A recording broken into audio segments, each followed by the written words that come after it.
Hey, everybody. We're here, alive and thrive in Toronto, home of Blue Jays, Raptors, Maple Leafs, and Canadian psychic Robert Lindsy Milne. That's me. Welcome to my side of the crystal ball. My guest tonight, Pat Benincasa, is an artist. And when my producer, Michelle, suggested that Pat be a guest on the show, I thought, what would an artist have to do with being psychic, or what would an art teacher know about or fit in to this show? I trust Michelle implicitly. And as I always do, I took her advice and we booked Pat. We have had the most fascinating conversation about art, about being psychic, and we've talked about how we feel, or how Pat feels, when she's creating, when she's designing, and it's remarkably similar to the way I do psychic readings and sessions. Not only is it remarkably similar to what I do in doing psychic readings, her way of living her life, her commitments, her dedication it was like, looking at a female version of the way that I've lived my life. Pat Benincasa, a remarkably fascinating interview. And of course, we've got a WWRS. Before I get started on our show tonight, I've just got a couple of requests, and you know them. So if you're watching us on YouTube, please like, comment, and subscribe to our channel. Make a comment. I know lots of you watch, so if you please make a comment. So what that does is that it takes our podcast and put it in a higher ranking. That gives us access to more people, and it gives us the access to bigger and more fascinating topics and guests. Comment. Just say something, and I promise you, if you make a comment, I'll comment back. Like, we just click that, and then subscribe. And once again, we get higher up on the ratings by more subscriptions that we have, and subscriptions are complimentary. You can also find us on YouTube, like YouTube, Apple, Spotify, iHeart, and pretty much anywhere that you get your podcasts. If you're looking for me personally, you can find me at my website, www.robertlindsymilne.com. You can also find me on Facebook, Instagram, YouTube, and TikTok. Oh, and incidentally, you can find me on TikTok on my side of the crystal ball as well.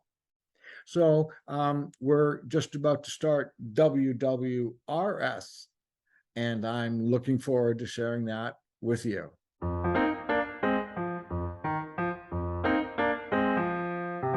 There are 4 steps to learning, 4 steps to awareness and growth. The 4 steps are unconscious incompetence, conscious incompetence, conscious competence, and unconscious competence. So here's how it starts off. Imagine a little child, say 3-4 years old, sitting on the kitchen counter, and their mother is tying their shoelaces. Now, I know in today's day and age, little kids often don't have shoelaces, they have Velcro snaps. But let's pretend it was when I was a little kid and every kid had shoelaces. So imagine this little child sitting there on the kitchen counter, 3, 4, maybe even 5 years old, and the mother's tying up shoelaces. The little child, whether it be girl or boy, looking around, taking glance at everything, and maybe not even paying attention to what their mother's doing. So that child doesn't know that they don't know how to tie their shoelaces. So that's called unconscious incompetence. I don't know how to do it. And whenever we start something, or anytime we come across something new, we start off with, I don't know that I don't know. So now the little child is out playing with their friends, little girl or little boy, playing with their friends. And all of a sudden, that little child who doesn't know that they don't know how to tie their shoelace is about to find out. They look down, see their shoes untied, and then they reach down to try to tie them.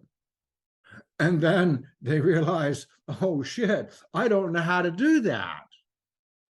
And now they know that they don't know. And that's called conscious incompetence. Second stage of learning. So after a while, the child who is in conscious incompetence, over time, practices, ties up their shoe. And eventually they can do it. Oh, but you have to work really, really hard to tie the shoes. But they can do it. And that's called conscious competence. I know how to do it, but it's difficult. Conscious competence.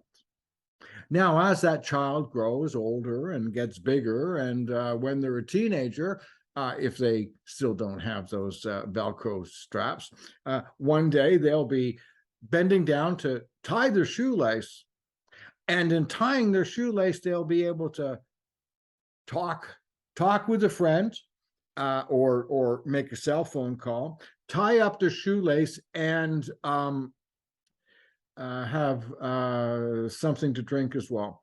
And they'll tie their shoe up without even thinking it at all. And that's called unconscious competence. I don't even have to think about it because I know. And there are the 4 steps of growth. Unconscious incompetence, I don't know that I don't know. Conscious incompetence, oops, now I know I don't know. Consciousness means that we know how to do it. And then the next step is unconscious competence.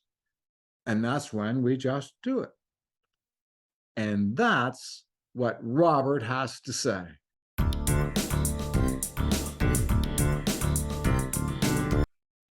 How did you know you are an artist? How did it happen?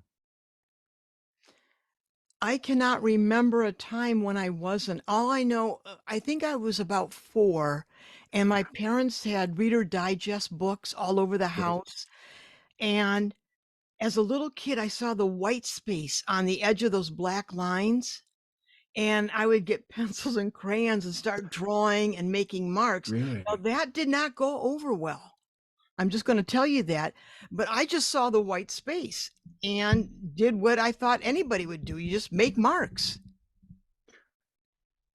How could that not go over well? Just making marks and drawing pictures, and you're a child. How did that not go well? I was doing it in their books. Oh, In the Reader's okay. Digest books. When I Oh, opened it, I saw that oh, those lines. I'm okay. thinking, oh, those black, and I was coloring between the lines, and I was embellishing, and You were making them nicer and better and more well, yeah, prettier. Right. like Okay. monks did in the medieval times. Do you think you could have been one of those? I think Oh boy, we're gonna jump right into it, aren't we? It seems like it. Yeah, yeah. I I believe I do nothing by myself. I Wow. believe that my beloved ancestors are always with me. They're the ones, uh, they're always with me. Okay. And I'm not saying ancestors, I'm saying beloved ancestors, because you don't want to invite riffraff. No, no, You know, no, you you don't. don't, no riffraff for me either. Well, sometimes. So the best way I can say it is beloved ancestors. Yeah. And I just feel like anything I do, they're always guiding me. Do they talk to you? I'm not psychic. I'm not Okay. psychic, Robert. Do they talk to me? If I listen, I'm guided. Okay. That means I can pick up a piece of sheet metal and start making paintings on it, and I just know what to do. Okay. Now, is that Yes. Yes, I understand that. okay? Okay. So, do I hear them? No, but I feel them. I feel them inside of me. Where do you feel that? Oh gosh, it just Where does it come from? In you, in you. that's really a hard thing to answer. Is I it? never thought about it because uh, Good. I just I just be I just be okay, and in my being, they kind of share space with me. Um, I understand that's how I do readings. so I was not always this way, quite honestly. It wasn't until I met my partner who's very comfortable with the dead and very connected. And I used to drive, like when I go past the cemetery, hell, I'd put pedal to the metal. I didn't want to think about it. Sure. So, when you fall in love, people rearrange your mental furniture, right? Okay. Yeah, Okay. okay, So sure. my mental furniture is getting rearranged. And over the years, I I've come to see and understand that I come from Italy. Italy is so small. My parents were born there, and I have this philosophy that the country's so small that eventually we're all cousins somewhere along the line. Yeah. Okay, By even the way, the yeah. section of Toronto I live in is Corso Italia, Well, there you have it. right? You're living right, Robert. Yep. So I just feel that when I'm in trouble, when I need help, I, Yes. I I just tell them I don't know what the hell I'm doing here. I'm scared. What do I do? And I don't know. I just trust them with me. So they guide over you, your ancestors, or your guides, or are they or are they one and the same? You know what? I don't mean this in a rude way. Or I don't does it care what matter? they are. It doesn't. Abs You like know it. what? That's the way I am. It just Wow. feels like La Familia to me. I I, Right. I can't tell. Again, I don't know why, but if Okay. it's familiar, it's Right. okay. And so I just know. So your ancestors guides the familiars.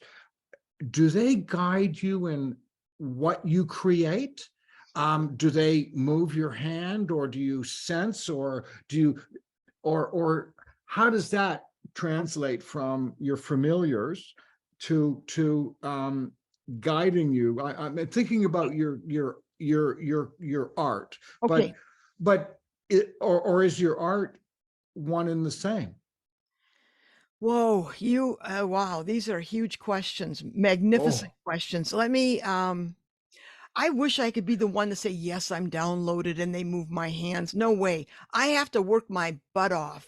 Yeah, well, I brag about having to work my butt off being so good at my job. I Okay, mean, so so you understand that, absolutely. creative practice, you work 12, 15 hours in the studio. I research things. I have a body of work that I'm developing. And so, for example, I was a painter for like 15 years, and somebody came to the studio one day and I was glazing. I took Rubens' technique of glazing and mixed with color. It was like 20, 30 layers of glazing. And I said to them one day, I said, one of these days I'm going to build the damn thing out of glaze. And I swear to God, I thought I got hit by a bolt of lightning. Architects call glass glaze. And I thought, you're trying to make the canvas a piece of glass. I immediately got rid of all the painting stuff. I put it in boxes. I called the glass company and had them deliver 2 panels of 3-foot by 8-foot glass. They delivered it. It's in my studio. I'm thinking, yeah, glass. And I thought, oh God, now what? you know, um, I just knew I had to work in glass. Now, where does that come from? Okay. And then there's this Percent for Art competition, national competition, to design a skylight for the Minnesota Judicial Building on the state capitol grounds.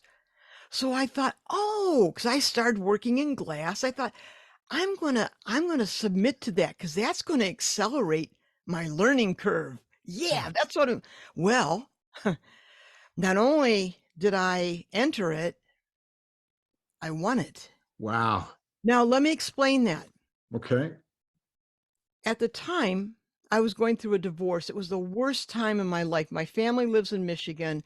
I was really scared. And I couldn't confide in them because my dad was kind of sick and I didn't want to burden, how it's an Italian thing. You just tough it out, you keep it to yourself, and that's what you do.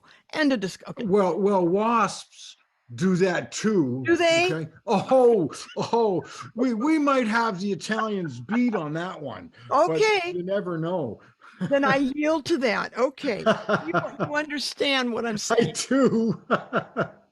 And so what happened was I researched who was on the committee to select the artwork. There were 10 people, state Supreme Court people, designers. There was a whole group.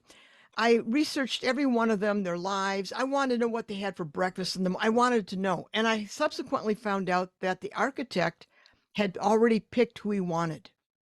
And it was this guy that was really famous doing these judicial skylights. And I can remember the day when it came to me, you got to stop being scared. Either you go for broke, but you sure as hell have to stop being scared. So I cleaned out my savings account and I built a 6-foot by 7-foot birch plywood replica of the building. And I thought, I don't like flat, first of all. I don't like flat windows. It really makes me crazy, Okay. So I thought, I'm not going to make a flat skylight. And you can get that a dime a dozen. So I made a 3-dimensional skylight. Wow. It hadn't been done before. Wow. And then I saw pieces of glass leaning on my studio wall, overlapping. And I saw it. I thought, oh my God, the colors mix. The light goes through these glass overlap. Holy, okay. You can say it. Go ahead. Okay, so any word you want, just say it. It was like an epiphany, a freaking epiphany. And then I knew what to do. So it was a 3-foot by 4-foot model in glass. We lifted it, flipped it over, put it in the birch plywood model. And the irony was the guy that presented before me who had it in the bag showed a wax paper 1/4-inch model. Oh. He really thought he had it. I showed 16 by 20 color photographs replicating that model I had built with different light forms to see what that light would look like on cloudy days, bright days. So long story short, it happened. And now I almost failed high school geometry, but I have a passion. I can see geometry. I can see it. And I love saying literally see it or know it, seeing it. When people say, how the hell did you make that skylight? Yeah. I just saw it. I mean, I saw it in knowing. I don't know if English has words for this. Okay. Okay. Because I don't, well, I do, but I don't see. I sense and feel and think. But sometimes I could describe a color and know what the color is, but not necessarily see it. But it's there and I know it and I can describe it and make my client or show my client so they'll understand. See, now I just thought that was seeing what you just described. Except it's not visual when I'm doing psychic things. It's not usually visual. It's thinking. Okay. Me. I think it's a combination of of knowing what these compound angles would do. But again, I almost flunked high school geometry. Sure. And I don't know these equations. Why X is hanging out with Y. I don't give a rip. When you get inspired like that, do Whoa. you see the finished product, or does it get built piece by piece Oh in God. your mind? Okay. Uh, Shift gears. We're going to shift okay, gears. okay, good. I'm artist in residence at this Catholic school, okay, high Okay, school. They wanted me to be a teacher there, or to teach in the art department. I said, no way. I went to Catholic school. You get me as a resident, I'll redesign your art department, but I'm not going to teach. Art in Catholic schools, they don't work, okay. okay, But if I come in, it's going to work. Do you want to do it? okay. They said, yeah, come on.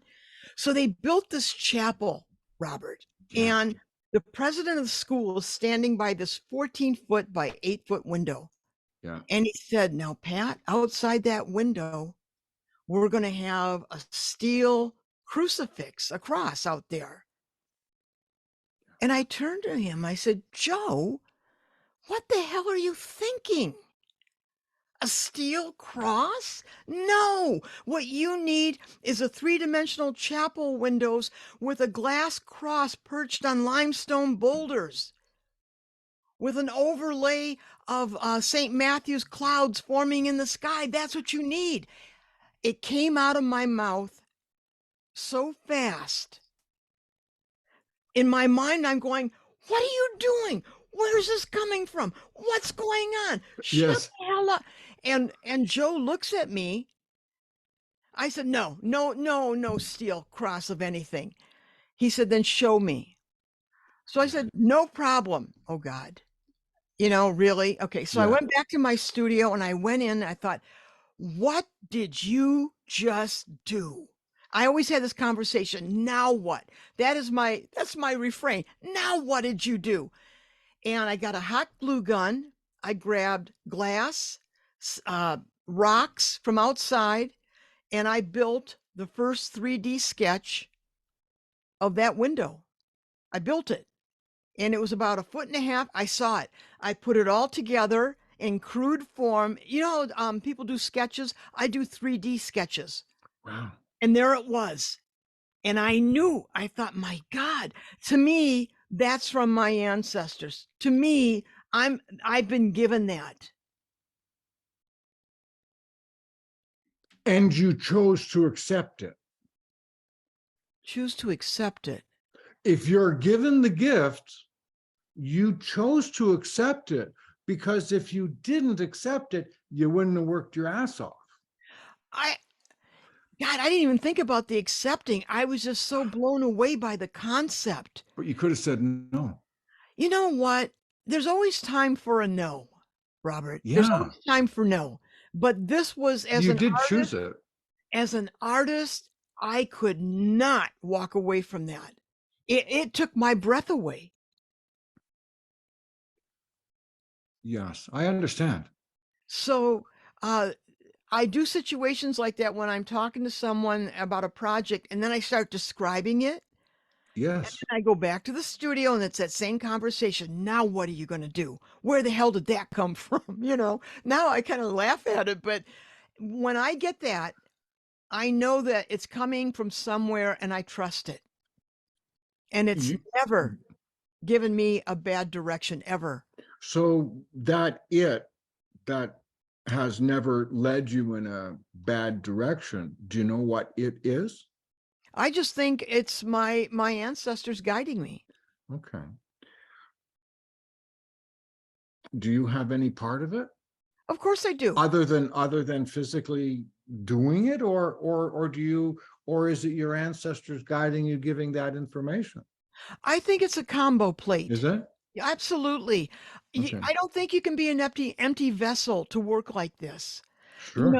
If I were a flatliner, if Yeah. everything was just, if I didn't invest my heart into something, I won't do it if I'm not invested. You won't get it.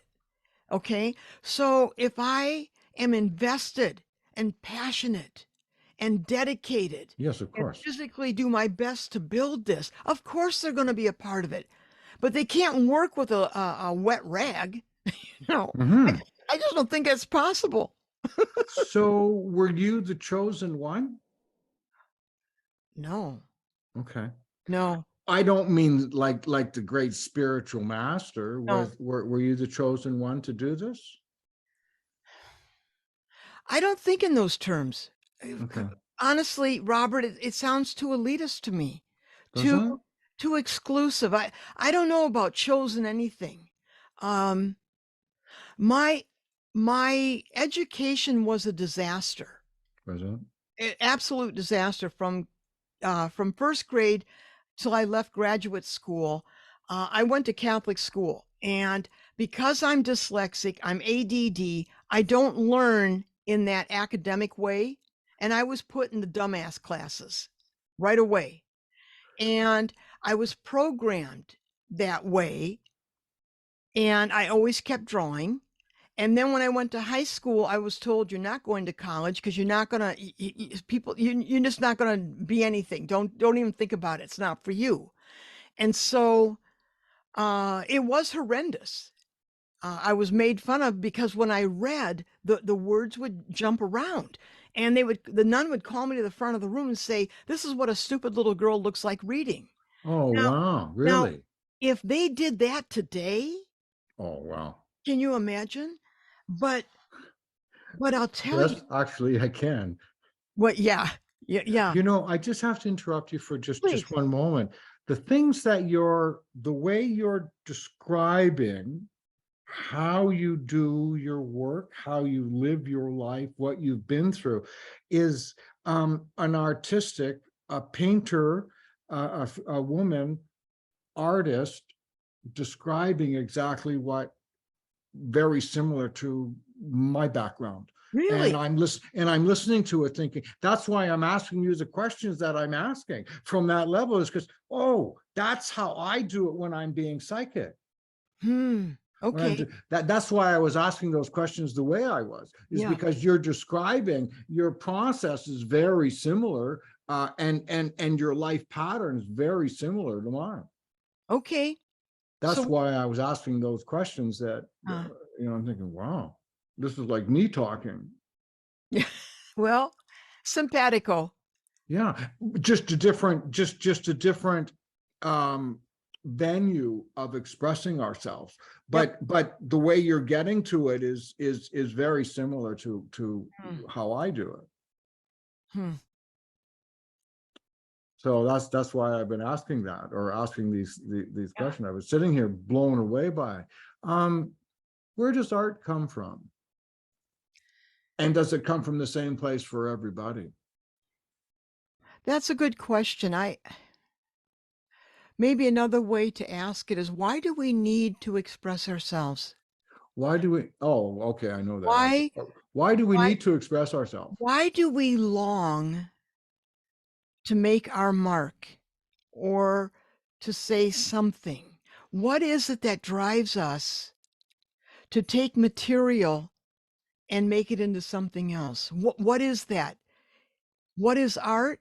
What is the need for human beings to go beyond what they know and to make something that connects with others? What is that? What the hell is that? Do you know? Um,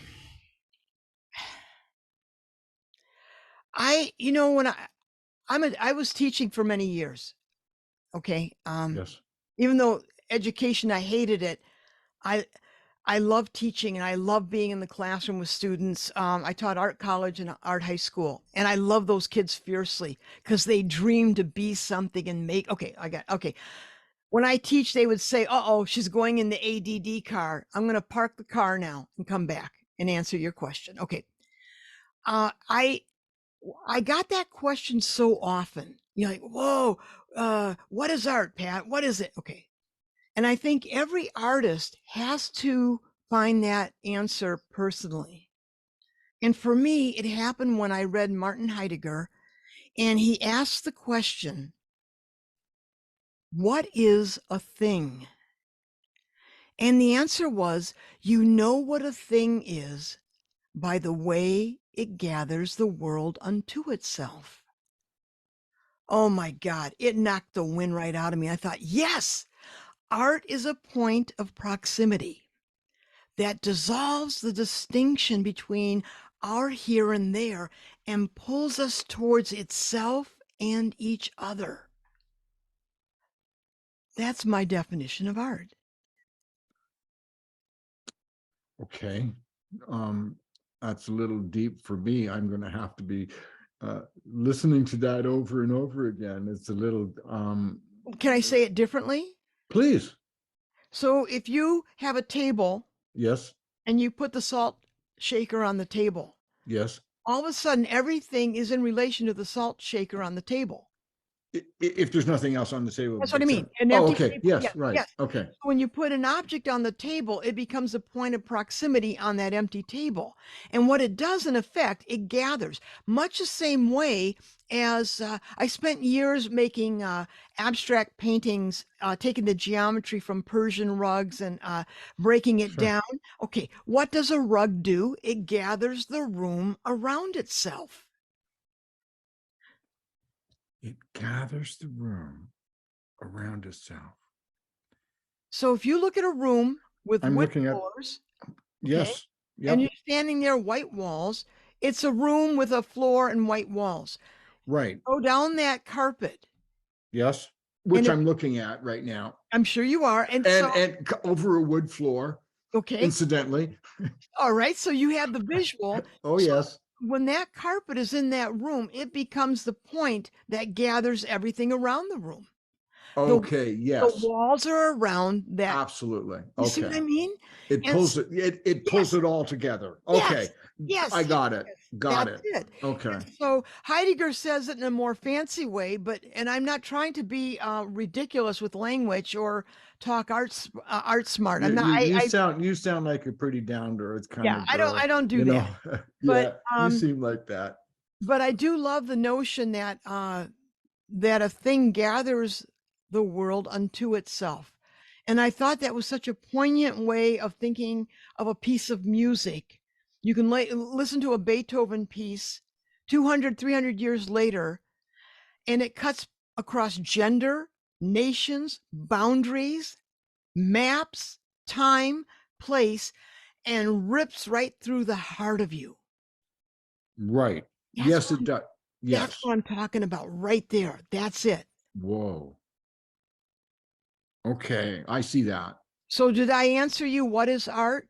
Um, I remember one time several years ago, I was visiting a friend in Ottawa, and she wanted to take me to the National Art Gallery, Okay. and I'd never been to one, and I didn't want to go. It was a terribly cold winter's day, and it was like a blizzard out, and she dragged me out to go to the art museum.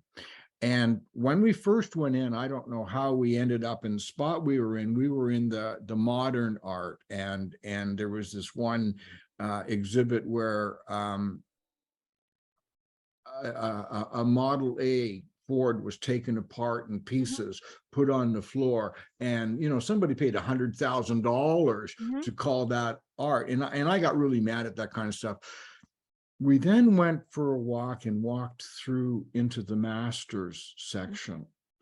I'd never been there, but when I walked in this huge room with all these master paintings on it, there was one that caught my eye way down the back, and it reached out and it was moving, Whoa. and it was one of Vincent's. Yeah.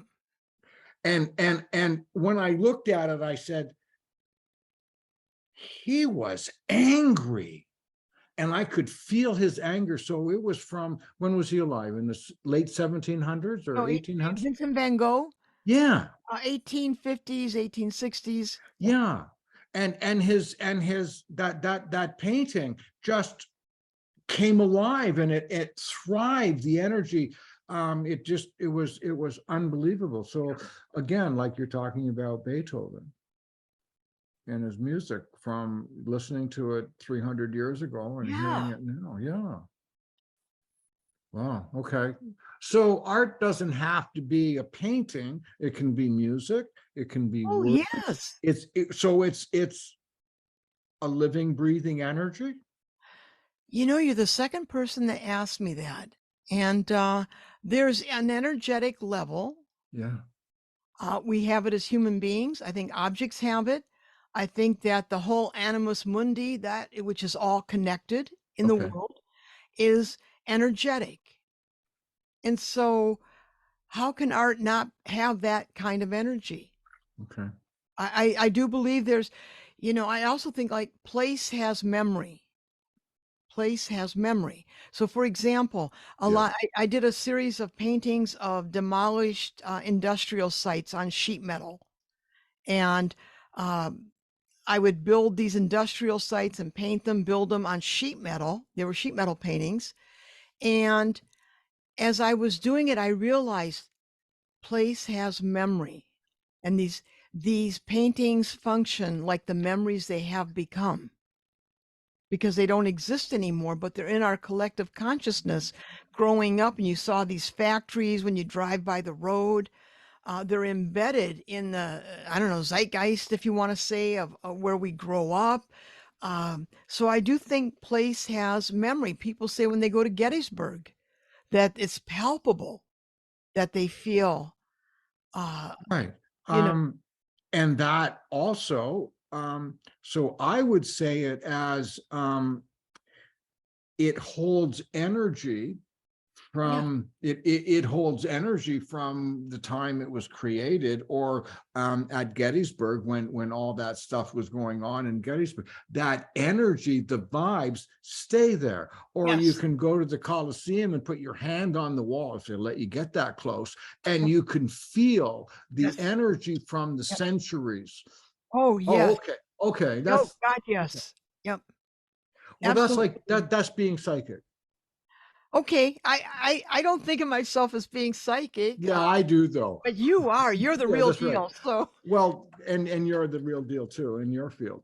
So it's but what I'm blown away by is the way you're saying things. You're saying things in a way I think only differently. You're saying okay, them differently, but the ideas are the same. The okay. concepts are the same, which is really blowing me away. Well, I'm a visual person, so Right. I would manifest this in a much more visual kind of way. Um, and I don't know, I think of psychics as doing things from the inside out, that you have this inner eye, this inner way of knowing. You just feel it, That's things. yes. Now, a lot of my contemporaries have. Well, actually, I'm older than them all, but so I'm not sure if they're my contemporaries anymore. But anyway, people seem to sense their energy and can actually see and describe it like a painting. I can, but I'm not necessarily seeing the painting Okay, or the color. I just know that it's there. okay, In my real life, though, I do see color, and when I'm doing something, I see things in balance, and energy in balance, and colors in balance, and I can look at a room and see where it needs a certain color or a okay, certain type of shape or whatever. But I don't see it, I just know it. okay. I understand that. I would say Yeah. that when I did get into education, Yeah. I went in dragging and kicking because I hated education. Yeah. I was as a younger artist, I was very rageful because of my horrific education. I really had a chip on my shoulder the size of Nebraska. And it wasn't until Yes. when you get a little bit older, Yeah. when you stop knowing everything, it wasn't until God, my 40s, that one day I realized I almost, So that was like about what, 5 years ago when you had that realization? oh, you're very kind. I think we're contemporaries. I think we are. Oh, yes. I'm in my seventh decade. Really? Yeah. You look fabulous. I'm 73 myself, Well, so you you look got great. 2 years. You got 2 years on me. That's all. Right. Oh, So see, we're oh, contemporary. we are. That's There you go. So um I was so bitter about the way I was treated as, in education. And it wasn't until I left graduate school, I got two graduate degrees to say that to the people that kept telling me I wouldn't amount to anything. I had to do that. I just had to do that. And I also thought because to be an artist, I needed those degrees, which is the truth of the matter is the day I got my MFA, I took the certificate back to the Masters of Fine Art? yes, I'm sorry, Okay, Master of Fine okay, Arts. I right. took that certificate, I brought it back to the studio, and I burned it with a match. Really? And I made it. I'm formerly Catholic, so everything's a ritual. So I burned it, and I said to myself, "This is not going to make me an artist. Only a lifetime of work will determine whether or not I'm an artist." That gives me goosebumps because I say that about being a psychic. Then you understand. Well, absolutely. Yeah, It's the purpose of my life, and I've spent my entire life doing it. And exactly, exactly. there was one time I was being interviewed. It was in the late 70s. I was being interviewed by this. It was out in the West Coast, and it was at the Vancouver Sun newspaper, and Mhm. she was a very masculine woman, and very masculinely dressed, and she was crabby, and she didn't particularly like me, Oh, and she said to me, it was at this time, she said, so how long are your readings? And I said, uh, half an hour. And she said, well, how much do you charge? And I said, $80. And she said, $80 a half an hour? How come you charge $80 for a half an hour? And no, I looked at her and said, because I can't get 100. And she went ballistic, just crazy. And then she said, you're gonna lose your gift. You're too greedy. And what are you no, gonna do when no, you lose your gift? And this is what I said to her. Well, first of all, I will never lose it. no. But if I did, I wouldn't have a purpose to be alive. Yeah. And then I don't know what her response was that, but at that, yeah. So I've been, we often, I don't know about artists, but certainly psychics often, if we make a good living, we're abusing our talents and our skills. You know, let's walk down that road for a moment. Let's. When I taught, when I taught, I would tell students, beware of people talking to you about selling out. Yeah. First of all, the people that were screaming at me in grad school about selling out were professors making 80 to 90,000 a year. So easy to Okay. do, right? And so I just said to students, what is wrong with earning a living, earning your daily bread by the gifts you've been given? So Yeah, don't let anybody start walking down that road with you because it's nonsense. right. You are the caretaker and guardian of your talent. Absolutely. You steady on. So there's always that chorus of people say, well, if you earn money, you're selling it. What, am I supposed to give it away? So does a brain surgeon say, well, I love doing brain surgery. I don't have to charge for this. I mean, That's come right. on. Yeah. That's just irritating. I have the same feelings, it's fun watching you go through it too. Ah, you know. um and I get really, surprised when people think that way. They're often those that can't do it as well. yeah, Also, right? yeah. Often, or they're not doing so well in their life. So But I can't be responsible for where they're at in their life to hurt my talent or my dreams or my passion. absolutely. And Absolutely. that kind of negative energy siphons. And we have to be careful of who we surround ourselves with. Absolutely. So as you proudly proclaim how dedicated and committed you are, well, we can when I was about 21, I'd been doing my job as a psychic for 6 years. And I was close to my 10,000 hours by the time I was in my early 20s. And when I was about 21, I heard that when a young man becomes a priest, he makes a vow to say a mass every day of his life. And so at about 21 years old, I made a vow that I would either do a psychic reading or practice doing a psychic reading every day of my life. And I made it to just 30 years, just before I missed a day. Wow, that's a And wonderful story. yeah, and it's about being committed, Yes, yes, you know, absolutely. which is how you get good. Absolutely. If something's going to happen, I want to be in the studio when it happens. Yeah. Absolutely.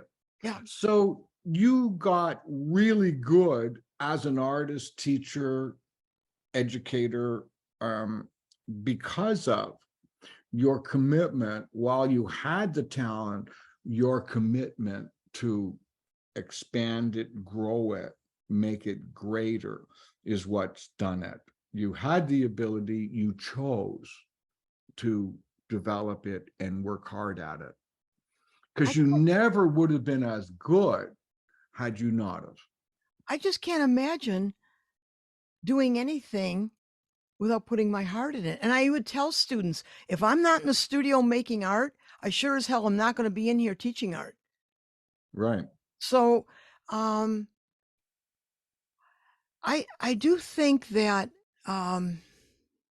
for me, it was the outrage of just being so bitter about the horrible education I had, that, and then realizing one day that I was given a gift. That whole thing was a marvelous gift. And when I understood that, it made me the teacher that I am. How old were you when you saw that? Well, I got divorced when I was what? It was 89. I was in my 40s. And so I carried that chip for a long time. And also, when I moved to Minneapolis from Detroit, I got out of graduate school and I found a warehouse space because that's what you need to do. And I started hanging around with these kids from the Minneapolis College of Art and Design. You can go have beer and coffee. God, they would be talking about artists, philosophers, writers, scientists. Robert, I didn't know who the hell they were talking about because I was so busy trying to learn and keep my nose above the water line to pass college. I didn't learn jack. So every time I was with those kids or those people, I would excuse myself, go to the bathroom. I had a notebook. I'd write down every philosopher, every book, and then I'd start reading like a crazy mother. I would read everything. And so five years, 700 books later, I was just devout. I had a passion to read because it was a joy. I didn't have to stutter and be name shamed. I could open a book and I found my teachers in those books. I found Emily Dickinson. I found Paul Robeson. I found Emma Goldman. I found Albert Camus. I found them. Those were my education. Those are my teachers. And I bring those with me when I went into that classroom.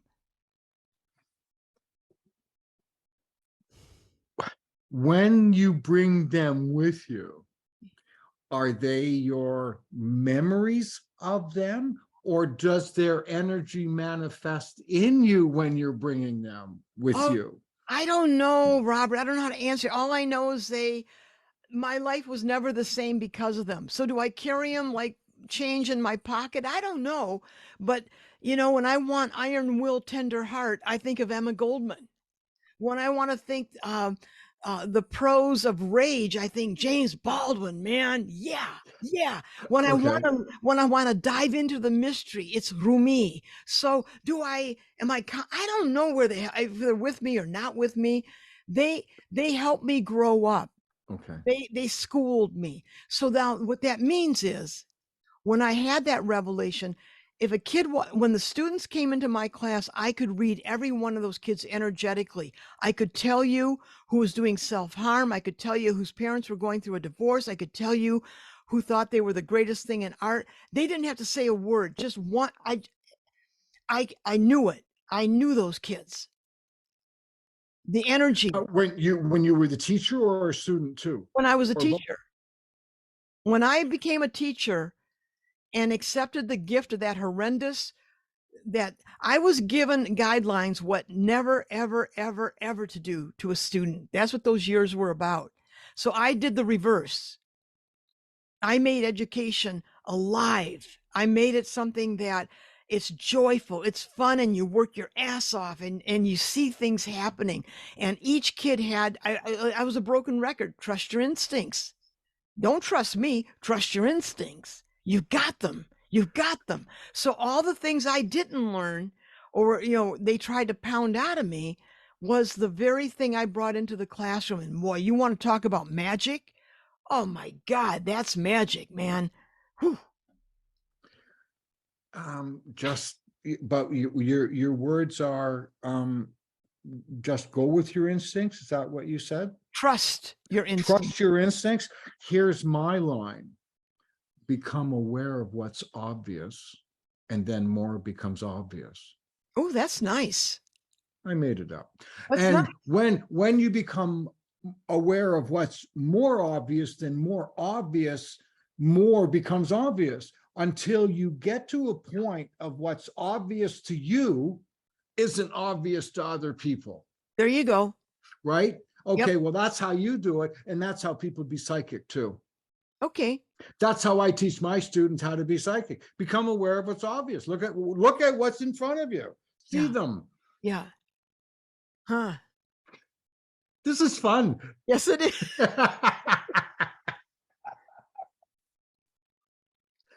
It's really well, your energy is really a lot of fun, but it's really fun hearing you speak about what you do the same way I speak about Mhm. what I do, with the same sense of commitment, dedication, awareness, fulfillment. And the only way you can get all that is to also fall on your face. Oh God, And yes. absolutely. Right. Oh, yeah. Oh, You yes. know, because in my thinking is, what we have to do one way, what we do one way, we must do equally the opposite. We have to see both sides Yeah. before we can understand. So that's my thinking as well. It's really fascinating talking about how you do your work. And well, I wanted to get to the inside part because your work, your art that's on your website is standalone. It doesn't have to be words added to what you do. It stands alone in its beauty. It's fun talking with you about how you think, how you put all that beauty together. That's where I wanted to focus on. I don't know what other people wanted to talk to you about, but that's what I wanted to talk with you about, Okay. which is what we've been doing. Yeah, absolutely. So what would you, if you were just going to talk on your own, what would you say now? Well, I've always followed the idea. Yes. I always follow the idea, which means when I was coming up in art school, you had to do one thing. Like if you were a painter, you had to do painting your whole life. Okay. You had to stay with one thing and develop it. I didn't. I was a painter, and then I started working with glass and steel, and then I started working in sheet metal, and then, I will follow the idea wherever it takes me. And I'm an iconoclast. In other words, I don't say, oh, sheet metal is for building. Hell no. Sheet metal is a gorgeous surface to make art on. Shards of glass can make a portrait of somebody. Oh yeah. Or pieces of dried wood. That piece that you talked about, the Jewish Star of David I did. It's called the Mogan David. How do you remember what you never forget? And that piece I made out of throwaway bleached wood, Wow. and it started to form. And when I grabbed the story behind it was a dear friend of mine told me that she just found out that her husband's family during World War II in Eastern Europe, they found a grave with 300 bodies in it. And I said to her, send me the names. I need to see the names. She sent them to me, and I remember being in the studio, and I said the names out loud. I just said the names out loud. I went Uh, down the list, and as I was doing it, I started grabbing this wood. I started putting pieces together, and about 8 or 10 hours later, I used an art glass called German New Antique, pale yellow, for the Star of David patches that the Jews had to wear. And then, and then, what happened with this piece, after I built it, I wanted to know how to write. How do you remember what you never forget? That phrase came to me as I'm handling and building this thing. I called my friend who gave me the names. I said, I want to write this in Yiddish. Can you translate it? She said, no, no, no, no. Do it in Hebrew. I know somebody with a Hebrew typewriter. So she asked the man, would you translate it? And he said, yes. I got the translation, and it took me 3 days and nights to perfectly do the Hebrew characters exactly. And then she invited me to the Minneapolis Jewish Winkel Club of all these Jewish old timers to show the piece. oh, The man who did the translation came up to me, an elderly gentleman, and he took my hand in both of his. And I said, thank you. He said, I was honored to do this, and I'm a survivor of Auschwitz.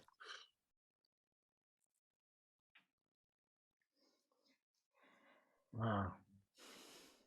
What did that feel like? What does it feel like now? I'm all choked up.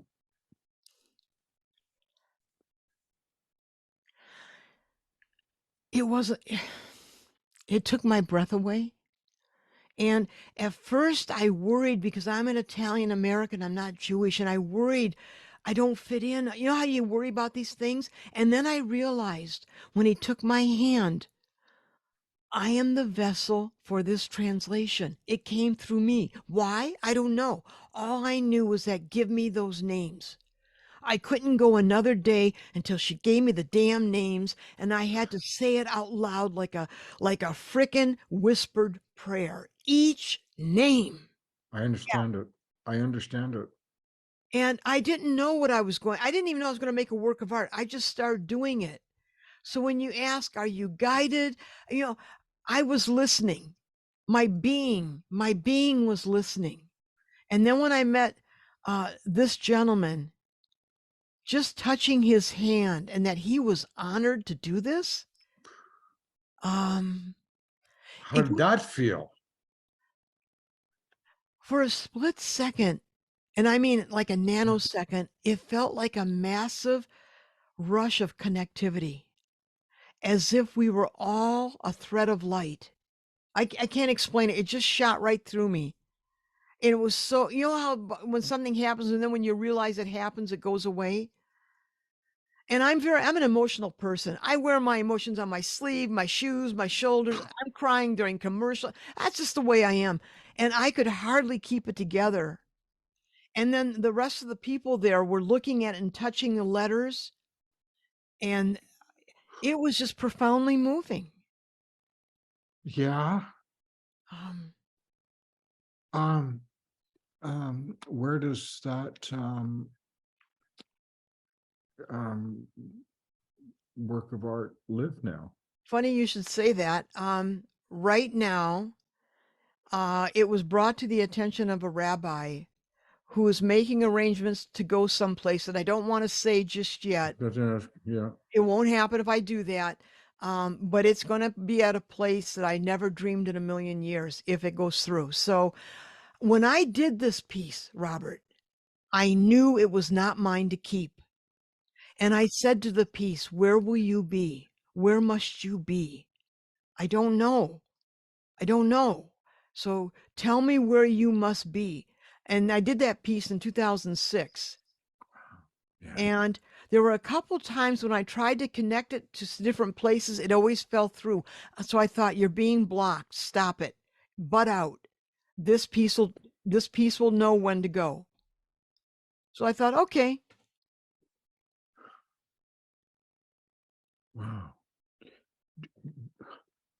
Is I guess that's probably one of the most profound things.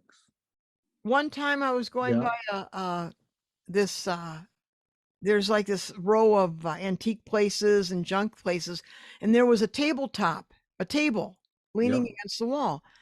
And I thought, holy shitola. I slammed the brakes of my truck. No, thank God, no. Yep. I thought Martin Luther's tabletop talks. Wow. So I went there, and this older woman, she was like 80. I said, I'd like to buy that table. How much? And she said, so I bought it, and I came back in with a Sawzall.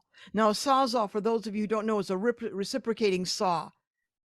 It's kind of a macho looking thing, but I like it because I can fit It's it in a my yeah. hands. Okay. Yeah. It's not like Okay. a chainsaw. I won't Yeah. touch those. Okay.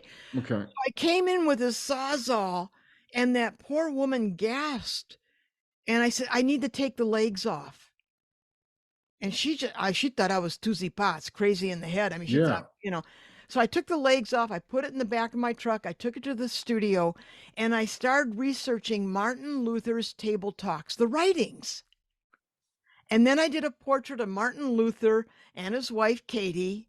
And on the side of the table, I put quotes from Table Talks. And then again, I get this hit. This is not for you to keep. This is not yours to keep.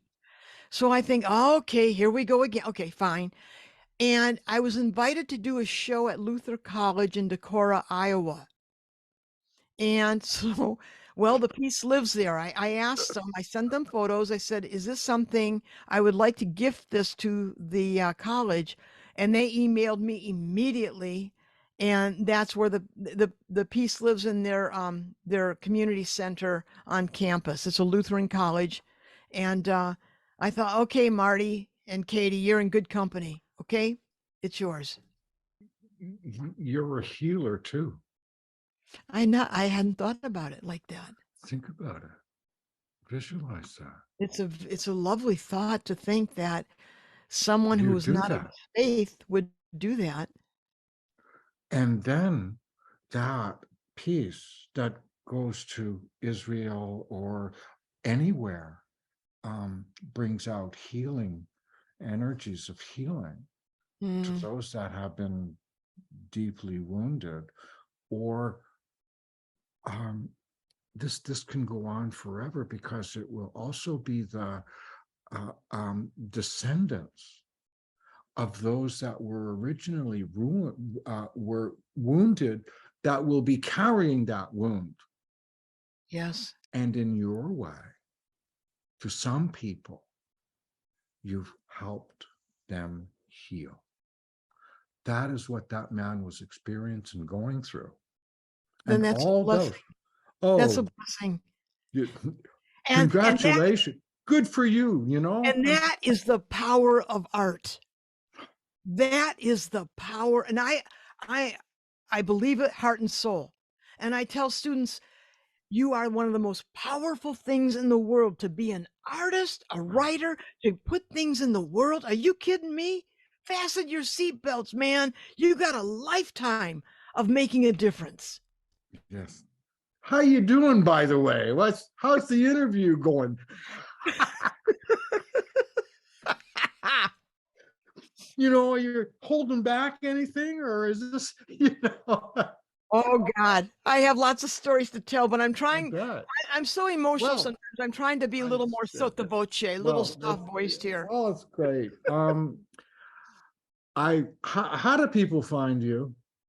I know I found you through Michelle, my producer, but how do just normal people find Well, you? I have a website. And where is it? It's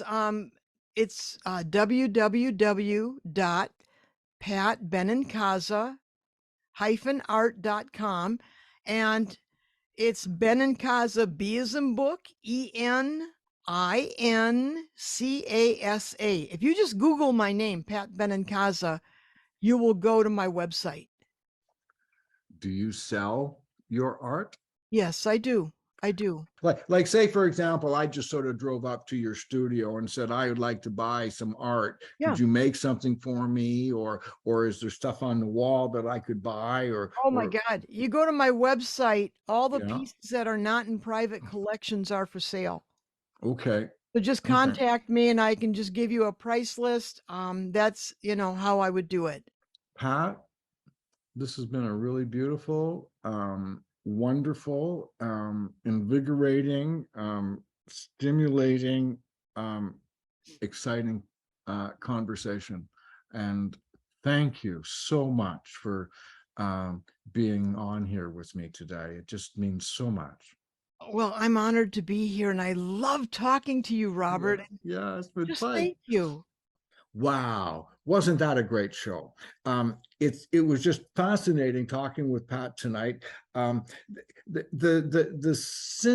synchronicity in our way of thinking, the way she does her art, the way I do my psychic work, the way she developed, the way I developed, it was just uncanny. So thank you for being such a wonderful guest. And just before we say goodbye from this fabulous show tonight, number 26, I have a couple of requests. If you're watching us on YouTube, please like, comment, and subscribe to our channel. And if you and also you can find us on Apple, Spotify, YouTube, and iHeart. If and pretty much anywhere else you can find your podcast. If you want to find me personally, you can find me on my website, www.robertlindsymilne.com. And now, just before I say goodbye, have these things. Do good, stay safe, and above all, just be kind. Good night, everybody.